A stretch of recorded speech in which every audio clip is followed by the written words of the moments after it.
ಜೀವಂತವಾಗಿ ಬಂದು ನನಗೇನೂ ಆಗಿಲ್ಲ ಅಂತ ಅವಳೇ ಹೇಳಿದಾಗ ಈ ಕೇಸ್ ಯಾಕೆ ಮುಂದುವರಿಬೇಕು ಅಂತ ನನಗೆ ಅರ್ಥ ಆಗ್ತಾ ಇಲ್ಲ.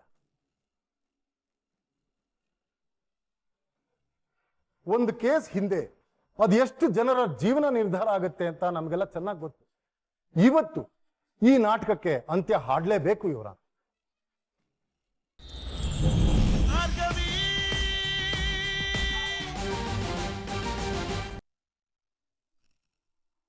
ಅಂದ್ರೆ ಇವ್ರು ಕೆಟ್ಟೋರಲ್ವಾ?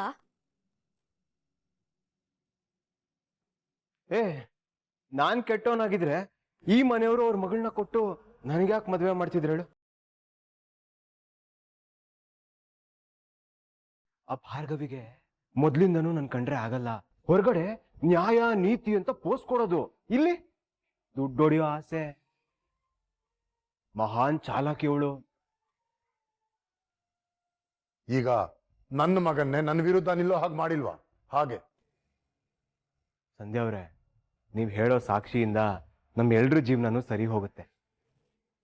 ಡ್ಯಾಡ್ ಸೆಂಟ್ರಲ್ ಮಿನಿಸ್ಟರ್ ಆಗ್ತಾರೆ. ನೀವ್ ಎಷ್ಟು ಕೇಳಿದ್ರು ಕೊಡ್ತೀವಿ. ನಾಳೆ ನಮ್ ಪರವಾಗಿ ಸಾಕ್ಷಿ ಹೇಳಿ ಪುಣ್ಯ ಕಟ್ಕೊ. ವಿಕ್ಕಿ, ಇದೇನ್ ಹೀಗ್ ಕೇಳ್ತಿದ್ಯಾ? ಸಂಧ್ಯಾ ದುಡ್ಡಿಗೋಸ್ಕರ ಬಂದೋಳಲ್ಲ. ಅವಳಿಗೀಗ ಯಾರು ಒಳ್ಳೆಯವರು ಯಾರು ಕೆಟ್ಟವರು ಅನ್ನೋದು ಚೆನ್ನಾಗಿ ಅರ್ಥ ಆಗಿದೆ. ನಾವ್ ಹೇಳೋ ಮಾತನ್ನ ತುಂಬಾ ಬೇಗ ಅರ್ಥ ಮಾಡ್ಕೋತಾಳೆ. ತುಂಬಾ ಜಾಣೆ ಹುಡುಗಿ ಅಲ್ವಾ ಸಂಧ್ಯಾ?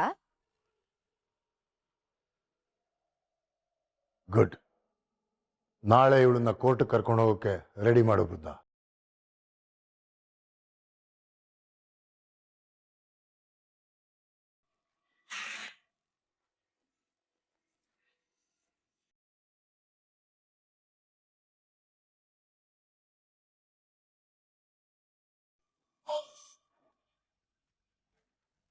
ನೋಡ್ತೀಯಾ, ನಿನ್ನ ಬಗ್ಗೆ ಚಾಡಿ ಹೇಳಿ ನಿನಗೆ ಬಯಸ್ಬೋದಿತ್ತು. ಆದ್ರೆ ಯಾಕೆ ನಾನು ಹಾಗೆ ಮಾಡ್ಲಿಲ್ಲ ಹೇಳು? ಯಾಕೆ? ನೀನು ನನ್ನ ತಂಗಿ ತರ ಸಂಧ್ಯಾ. ಏನೋ ಕೋಪದಲ್ಲಿ ಬೈತೀನಿ, ಹಾಗೆ ಟೈಮ್ ಬಂದಾಗ ಸಪೋರ್ಟ್ ಕೂಡ ಮಾಡಿ. ನನಗೆ ನಾನ್ ಚೆನ್ನಾಗಿರ್ಬೇಕು, ಹಾಗೆ ನೀನು ಚೆನ್ನಾಗಿರ್ಬೇಕು. ಯೋಚನೆ ಮಾಡ್ಬೇಡ.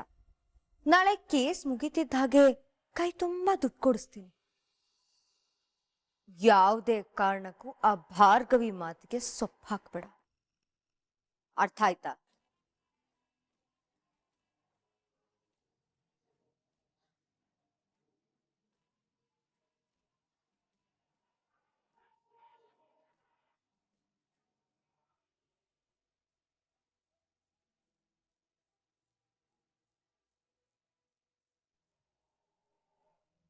ಅರ್ಜುನ್, ಏನಪ್ಪಾ ನನ್ನ ಜೊತೆ ಮಾತಾಡೋದಕ್ಕೂ ಇಷ್ಟ ಇಲ್ವಾ ನಿನಗೆ? ಹಾಗೇನಿಲ್ಲ ಆಂಟಿ, ಕೇಸ್ ನಡೀತಿದೆ ಅಲ್ವಾ, ಆಪೋಸಿಷನ್ ಪಾರ್ಟಿ ಹತ್ರ ಹೆಚ್ಚಿನ ಮಾತುಕತೆ ಬೇಡ ಅಂತ ಸುಮ್ಮನೆ ಇದೆ. ಅಂದ್ರೆ ನೀನು ನಮ್ನ ಎದುರಾಳಿ ಅಂತಾನೆ ನಿರ್ಧಾರ ಮಾಡ್ಬಿಟ್ಯಾ? ಇದ್ರಲ್ಲಿ ನಿರ್ಧಾರ ಮಾಡೋಕೆ ಏನಿದೆ?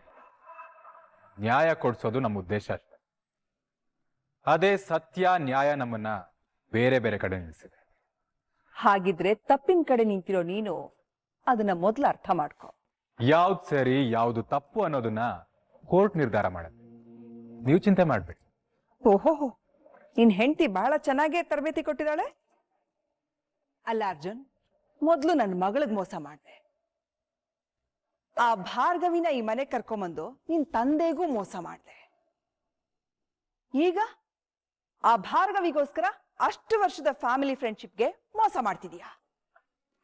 ಇದರಿಂದ ಜೆಪಿ ಮತ್ತೆ ಶಕ್ತಿ ಮಧ್ಯೆ ಎಷ್ಟು ದೊಡ್ಡ ಬಿರುಕು ಮೂಡುತ್ತೆ ಅಂತ ಗೊತ್ತಿದ್ಯಾ ನಿನಗೆ? ಈಗ ನಿಮ್ಮನೆ ಹುಡುಗಿ ಕೂಡ ನಮ್ಮನೆ ಸೊಸೆ ಆಗಿದ್ದಾಳೆ ಅನ್ನೋದನ್ನ ಮರಿಬೇಡ.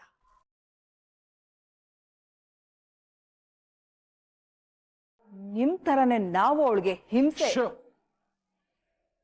ರಿತು ನಿಮ್ಮನೆ ಸೊಸೆ ಅನ್ನೋದು ನಿಜಾನೇ, ಆದ್ರೆ ಅವಳು ಯಾವತ್ತಿದ್ರು ಈ ಮನೆ ಮಗಳೇ, ನನ್ನ ತಂಗಿನೇ. ಹೆಂಡತಿಗೋಸ್ಕರ ಇಷ್ಟೆಲ್ಲ ಮಾಡಿದೋನು, ತಂಗಿ ತರ ಅನ್ಕೊಂಡಿರೋ ಸಂಧ್ಯಾಗ್ ನ್ಯಾಯ ಕೊಡಿಸ್ದೋನು, ಸ್ವಂತ ತಂಗಿ ರಿತುಗೆ ಮೋಸ ಆಗಕ್ ಬಿಡ್ತೀನ? ನಾನಷ್ಟೇ ಯಾಕೆ, ಭಾರ್ಗವಿ ಅವರು ಸುಮ್ಮನೆ ನಾದ್ನಿ ಮೇಲೆ ದೌರ್ಜನ್ಯ ಆದ್ರೆ ಅವ್ರ ಗಂಡ ಮನೆಯವರು ಎಲ್ರ ಮೇಲೂ ಕೇಸ್ ಹಾಕಿ ರಿತುಗೆ ನ್ಯಾಯ ಕೊಡಿಸ್ತಾರೆ.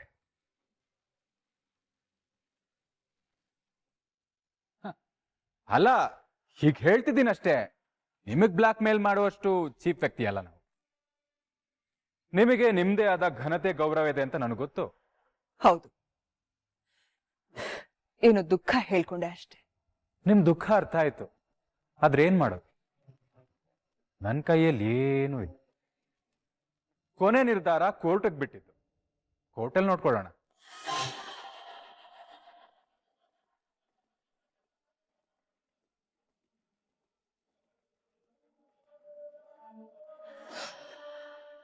ಎಂಥ ಕತೆ ಆಯ್ತು.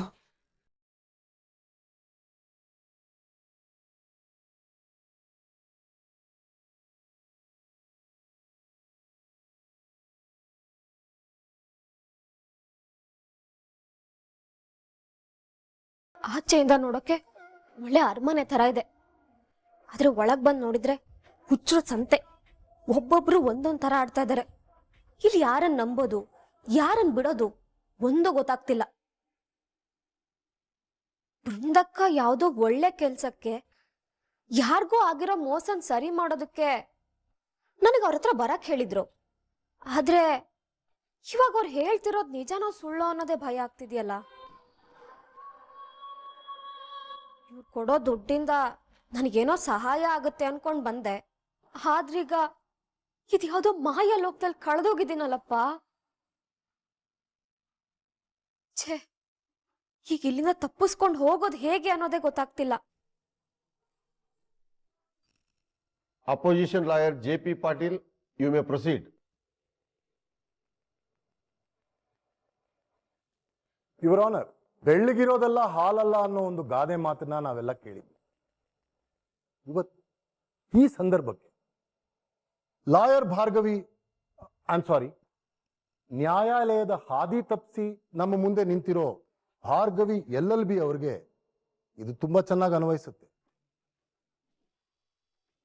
ಯುವರ್ ಆನರ್, ಇವ್ರು ನೋಡಕ್ಕೆ ಸಾಧಾರಣವಾಗಿದ್ರು ತುಂಬಾ ಚಾಲಾಕಿ. ಸಂಧ್ಯಾ ಅನ್ನೋ ಹುಡುಗಿಯ ಮೊಲೆಸ್ಟೇಷನ್ ಕೇಸ್ ಇಷ್ಟು ದೂರ ಮುಂದುವರಿಯಕ್ಕೆ ಮುಖ್ಯ ರೂವಾರಿ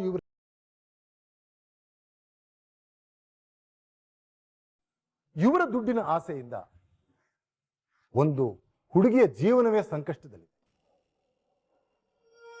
ಮಾನಸಿಕ ಚಿಕಿತ್ಸೆ ಪಡೆಯೋ ಮಟ್ಟಕ್ಕೆ ಹೋಗಿದೆ. ಪ್ರತಿ ಸಲ ಇನ್ನೇನು ಸತ್ಯ ಹೊರಗಡೆ ಬರುತ್ತೆ ಅನ್ನೋ ಅಷ್ಟರಲ್ಲಿ ಸಲ್ಲದ ಕಾರಣ ಒಡ್ಡಿ ಕೇಸನ್ನ ಮುಂದುವರಿಸ್ತಾನೆ ಬಂದಿದ್ದಾರೆ.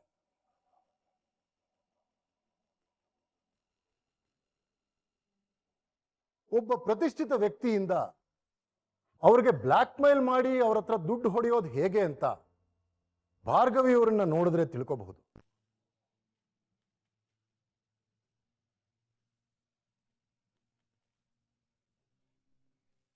ಸೂಕ್ಷ್ಮವಾಗಿ ಗಮನಿಸಿದ್ರೆ ಯುವರ್ ಆನರ್, ಇವ್ರು ಹೇಳ್ದಾಗೆ ಕಿರುಕುಳ ಕೊಟ್ಟಿರೋ ಸಾಕ್ಷಿ, ಆಡಿದ ಮಾತು ಎಲ್ಲ ಶುದ್ಧ ಸುಳ್ಳು. ವಿಕ್ರಮ್ ಭೂಪತಿ ಅವ್ರ ಮೇಲೆ ಅಪವಾದ ಹಾಕಿದ ಸಾಲದು ಅಂತ ಈಗ ಅವರ ತಾಯಿ ಮೇಲೆ ಅಪವಾದ ಹಾಕಿದ್ದಾರೆ. ಸಾಕ್ಷಿ ಹೇಳಕ್ ಬಂದ ಸಂಧ್ಯಾಳ ಮೇಲೆ ಒತ್ತಡ ಕೊಟ್ಟು ಅವಳು ಮಾನಸಿಕ ಚಿಕಿತ್ಸೆ ತಗೊಳ್ಳೋ ಮಟ್ಟಕ್ಕೆ ಅವಳನ್ನ ಕರ್ಕೊಂಡು ಹೋಗಿ. ದ ಟ್ರೂತ್ ಇಸ್, ಸಂಧ್ಯಾಗೆ ಯಾರು ಕಿರುಕುಳ ಕೊಟ್ಟಿಲ್ಲ, ಅವಳ ಮೇಲೆ ಅತ್ಯಾಚಾರ ಆಗಿಲ್ಲ, ಅವಳು ಸತ್ತಿಲ್ಲ.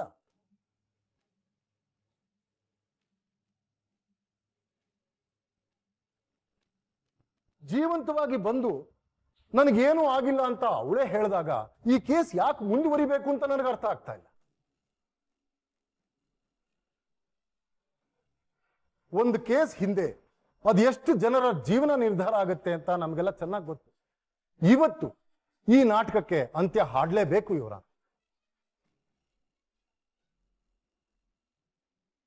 ತಿಳಿದೆ ಭಾರ್ಗವಿಗೆ ಸಪೋರ್ಟ್ ಮಾಡಿದ ಸಂಧ್ಯಾಗೆ ಹಾಗೂ ತಪ್ಪೇ ಮಾಡದೆ ನೋವನ್ನ ಅನುಭವಿಸಿದ್ದ ಗೃಹಿಣಿ ಸಿತಾರಾ ಅವ್ರಿಗೆ ನ್ಯಾಯ ಸಿಗಲೇಬೇಕು ಇವರ.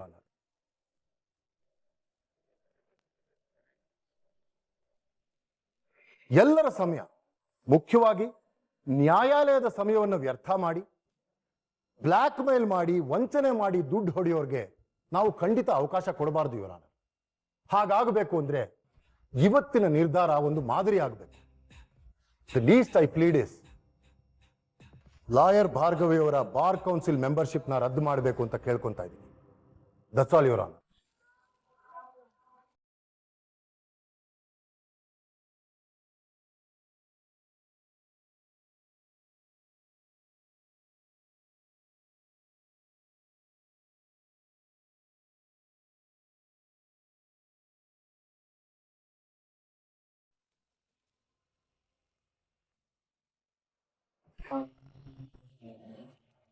ಇವತ್ತಿಗೆ ನಿನ್ನ ರಮ್ಯಾ ಸಂಧ್ಯಾ ಆಗಿ ಬದುಕ್ತಿರೋ ಅಧ್ಯಾಯ ಮುಗಿಯತ್ತೆ.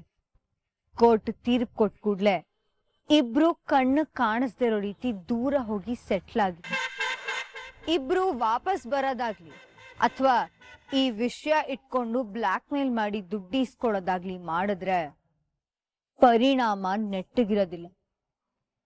ಆಮೇಲೆ ಆ ಸಂಧ್ಯಾನ ಕಳ್ಸಿದ ಜಾಗಕ್ಕೆ ನಿನ್ನ ಮತ್ತೆ ಆ ನಿನ್ನ ರಮ್ಯಾನ ಕಳಿಸ್ಬೇಕಾಗತ್ತೆ. ಹುಷಾರ್. ಆ ಹುಡುಗಿ ಜಾಗಕ್ಕೆ ನಮ್ ರಮ್ಯಾ ಬಂದ್ರೆ ಕೈ ತುಂಬಾ ದುಡ್ಡು ಸಿಗುತ್ತೆ ಅನ್ನೋ ದುರಾಸೆನಲ್ಲಿ ಬಂದಿದ್ದೇನೋ ಸತ್ಯನೇ ಮೇಡಮ್. ಆದ್ರೆ ಬಂದ ಮೇಲೆ ಆ ಹುಡುಗಿ ಯಾಕೆ ಸತ್ತಿರ್ಬೋದು, ಹೇಗ್ ಸತ್ತಿರ್ಬೋದು ಅನ್ನೋ ಪ್ರಶ್ನೆ ಕಾಡ್ತಾನೆ ಇತ್ತು ಮೇಡಮ್. ಈಗ್ಲಾದ್ರೂ ಆ ಹುಡುಗಿ ಹೇಗ್ ಸತ್ಲು ಅಂತ ನಿಜ ಹೇಳಿ ಮೇಡಮ್. ಅದು ನಿನಗೆ ಬೇಡದಿರೋ ವಿಚಾರ. ಅದೇ ಕೆಲ್ಸಕ್ಕೆ ಅಂತಾನೆ ದುಡ್ಡು ತಗೊಂಡು ಆ ಹುಡುಗಿ ತರ ಆಕ್ಟ್ ಮಾಡಿದಾಳೆ ನಮ್ ರಮ್ಯಾ. ಅಂದಮೇಲೆ ಈ ವಿಷಯಕ್ಕೂ ನಮಗೆ ಸಂಬಂಧ ಇದೆ ಅಂತಾನೆ ಆಯ್ತಲ್ಲ ಮೇಡಮ್. ಏನ್ ನಿನ್ ಮಾತಿನ ಅರ್ಥ? ಹೋಗ್ಲಿ ಬಿಡಿ, ನೀವು ಹೇಳೋದಕ್ಕೆ ಇಷ್ಟೊಂದು ಪೇಚಾಡ್ತಿದ್ದೀರಾ ಅಂತಂದ ಮೇಲೆ ಸತ್ಯವಾದ ವಿಷಯ ತುಂಬಾ ಕಠೋರವಾಗಿದೆ ಅಂತಾನೆ ಅರ್ಥ. ತಗೊಳ್ಳಿ.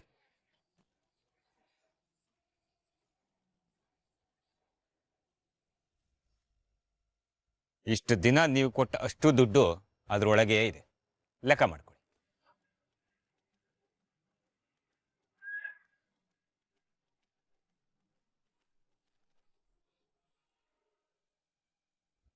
ದುಡ್ಡು ಯಾಕೆ ವಾಪಸ್ ಕೊಡ್ತಿದ್ಯಾ?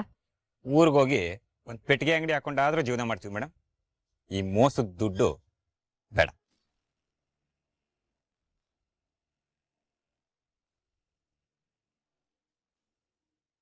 ಏಯ್, ಏನ್ ತಲೆ ಕೆಟ್ಟಿದ್ಯಾ?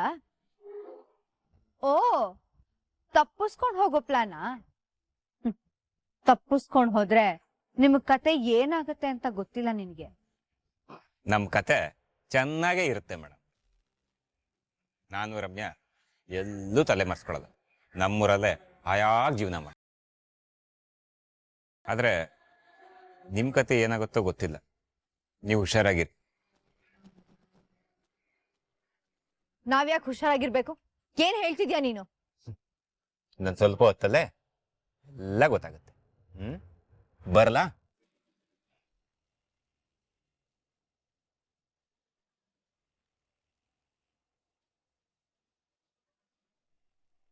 ಏನ್ ಹೇಳ್ತಿದ್ದಾನೆ ಇವನು? ದುಡ್ಡು ಬೇರೆ ವಾಪಸ್ ಕೊಟ್ಟು ಹೋಗ್ತಿದ್ದಾನೆ. ಎಲ್ಲಾದ್ರೂ ಹೋಗಿ ಹಾಳಾಗ್ ಹೋಗು. ಸಂಧ್ಯಾ ಒಬ್ಳು ನೆಟ್ಟಿಗೆ ಮಾತಾಡಿದ್ರೆ ಸಾಕು. ಮಾತಾಡ್ತಾಳೆ. ಇವತ್ತು ಆ ಭಾರ್ಗವಿ ಜೈಲ್ ಸೇರೋದಂತೂ ಗ್ಯಾರಂಟಿ.